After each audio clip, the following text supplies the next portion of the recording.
और तुम्हें बहुत अच्छे से पता होगा कि आज के टाइम पे लड़के एक लड़के के बारे में किस चीज को लेके सबसे ज्यादा कंप्लेन करती हैं। That he behaves like a boy, he is immature, he needs a motherly figure just because he is expressing his emotions. वो लड़का क्या करे फिर? एक दिन ऐसे ही मर जाए, खुद को एक्सप्रेस भी ना करे। I am 22 and इन 22 सालों में मुझे एक भी ऐसा लड़का या लड़की नहीं मिली जिसको मैं बेस्ट फ्रेंड बोल सकूं। क्या मैंने दोस्ती नहीं निभाई? और अगर किसी को बेस्ट फ्रेंड का नाम दे भी दिया तो पीठ पीछे उसकी हरकतें किसी दुश्मन से कम नहीं थी। क्या ये प्रॉब्लम सिर्फ मेरे साथ है?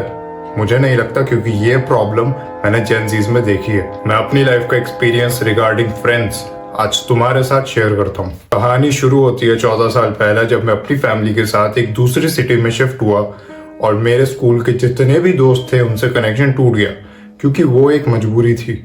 एक न्यू स्कूल में एडमिशन लेने के बाद सब लोगों ने मेरा वेलकम इतने अच्छे से किया जैसे पूरी दुनिया में इन लोगों से अच्छे इंसान हो ही नहीं। उस 4th स्टैंडर्ड में सब कुछ बहुत अच्छे से चल रहा था जब तक मुझे एक लड़की के साथ अटैचमेंट नहीं हो गया। और ये फीलिंग मेरे लिए एकदम न्यू फीलिंग थी और मुझे समझ ही नहीं आया कि मुझे इतना अच्छा फील क्यों हो रहा है, और इस पे मेरा कंट्रोल था ही नहीं। लेकिन इस सूर्यांश को क्या पता था कि ये फीलिंग इसके सारे दोस्तों को दुश्मन बना देगी। इस फीलिंग का लोग पपी लव बोल के मजाक उड़ाते हैं, लेकिन मैं आज भी इस फीलिंग को one of the best feelings मानता हूँ। जब तक ये फीलिंग मेरे और उस लड़की के बीच थी तब तक सब सही था।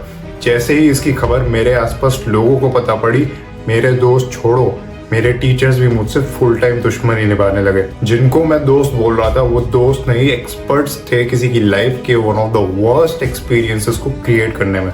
एक 14 साल के बच्चे को टीचर्स के साथ ग्रुप बना के परेशान और बुली करने में, जिसको पता भी नहीं कि उसके आसपास चल क्या रहा है।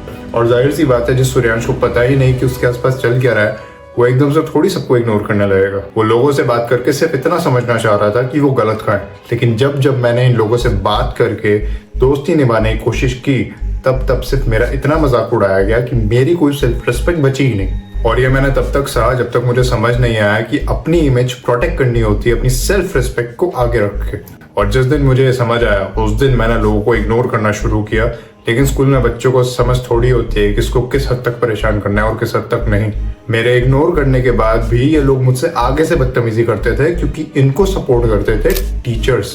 और आज के टाइम पे मैं उन टीचर्स के लिए बुरा फील करता हूँ कि भगवान ने उनको कितनी छोटी सोच और कितने चीप स्टैंडर्ड्स दिए कि वो खुद 30+ होते हुए एक 14 साल के बच्चे को बुली कर रहे हैं। और सही में कितने गिरे हुए स्टैंडर्ड चाहिए बेवजह एक छोटे बच्चे को बुली करने के लिए, क्योंकि मैं खुद 22 साल का होते हुए एक छोटे बच्चे को मेंटली डिस्टर्ब करने के बारे में सोच भी नहीं सकता। मैंने ये सब उस स्कूल में रहते हुए 6 साल एक्सपीरियंस किए। And what was the end result? School छोड़ने पे ना ही मेरे पास दोस्त थे और ना ही वो लड़की। But a point to be noted, पिछली बार स्कूल चेंज करने पे मजबूरी में मेरा सबके साथ कनेक्शन टूटा, लेकिन इस बार स्कूल चेंज करने पे एक इंसान को मैंने अपने हाथों से ब्लॉक किया। इस 6 साल के एक्सपीरियंस के बाद मैं आज तक अपनी सेल्फ रिस्पेक्ट आगे रखता हूँ and I don't let anyone be my friend who crosses boundary. And guess what? किसी को बाउंड्री की रिस्पेक्ट करनी आती ही नहीं। And I don't have a single friend जिसको मैं बेस्ट फ्रेंड बोल सकूं। होते होंगे लोगों के बेस्ट फ्रेंड, लेकिन अगर बेस्ट फ्रेंड का मतलब ये है कि वो तुम्हारे टाइम की वैल्यू ना करे, बाउंड्रीज को रिस्पेक्ट ना करे और जरूरत के टाइम आने पे गायब हो जाए, तो नहीं चाहिए भाई ऐसे बेस्ट फ्रेंड। बेस्ट फ्रेंड तो मैंने बहुत महंगा वर्ड यूज कर दिया। आज के टाइम वो जो तुम्हें दोस्त बोलता है वो भी इन सब चीजों की रिस्पेक्ट नहीं करता। इन सब के बाद बचता कौन है जिससे तुम सब कुछ शेयर कर सको, इमोशनली खुल के बात कर सको?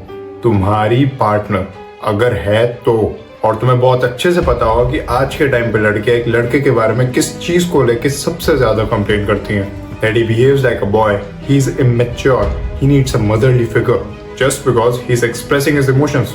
वो लड़का क्या करे फिर? एक दिन ऐसे ही मर जाए, खुद को एक्सप्रेस भी ना करे। लड़कियों की तरह अगर एक लड़का अपने दोस्तों के साथ इमोशनली खुल के बात कर पाता, तो क्या वो तुम्हारे साथ एक छोटे बेबी की तरह बिहेव करता? और एक लड़का अपनी पार्टनर के साथ ऐसा बिहेव तभी करता है जब उसको उसके साथ सबसे ज्यादा सेफ फील होता है और किसी भी चीज का थ्रेट नहीं होता। लड़की अपनी फ्रेंड्स के साथ इमोशनली खुल के बात कर लेती है and that is the reason लड़कियों के पास इमोशंस का पाइल्ड अप स्टैक नहीं होता जो एक लड़के के पास होता है। उसको थोड़ा टाइम तो दो, उसकी सुनो तो वो नॉर्मल हो जाएगा। लेकिन आज के टाइम शॉर्ट अटेंशन स्पैन की वजह से किसी के पास पेशेंस है ही कहाँ। He behaves like a baby. I'll find someone else. He behaves like a baby too. All men are immature. Seriously. चलो मान लो ना दोस्त ना पार्टनर, बच्चे पेरेंट्स, क्या वो अपने पेरेंट्स के सामने इमोशनली ओपन अप होके उनकी भी हिम्मत तोड़ दे? That how he struggling emotionally. एक ही ऑप्शन बचता है, दैट मेरे जैसा लड़का एक्सेप्ट कर ले that we are man and are not allowed to express emotions, क्योंकि करने पे हमें वीक और इमेच्योर बुलाया जा रहा है, और दूसरी तरफ एक लड़की को रोते हुए टिश्यू पेपर के साथ ब्रेव होने का दर्जा दिया जा रहा है। और तुम मानोगे नहीं, मैं तो सिर्फ 22 साल का हूँ, मैंने एक 40 साल के आदमी को भी इस सेम प्रॉब्लम के साथ गुजरते हुए देखा है। लड़कियां इस चीज को समझती नहीं है, लेकिन मेरी शायद इस वीडियो के थ्रू उनको थोड़ा आइडिया मिले that what is the actual reason man behave this way. तुम ये चीज एक्सपीरियंस करते हो या नहीं, do let me know in the comments and don't forget to follow me on Instagram and do check out my brand clothes. I have been working on scaling it up, and do share this video, and I'll see you in the next one. Bye.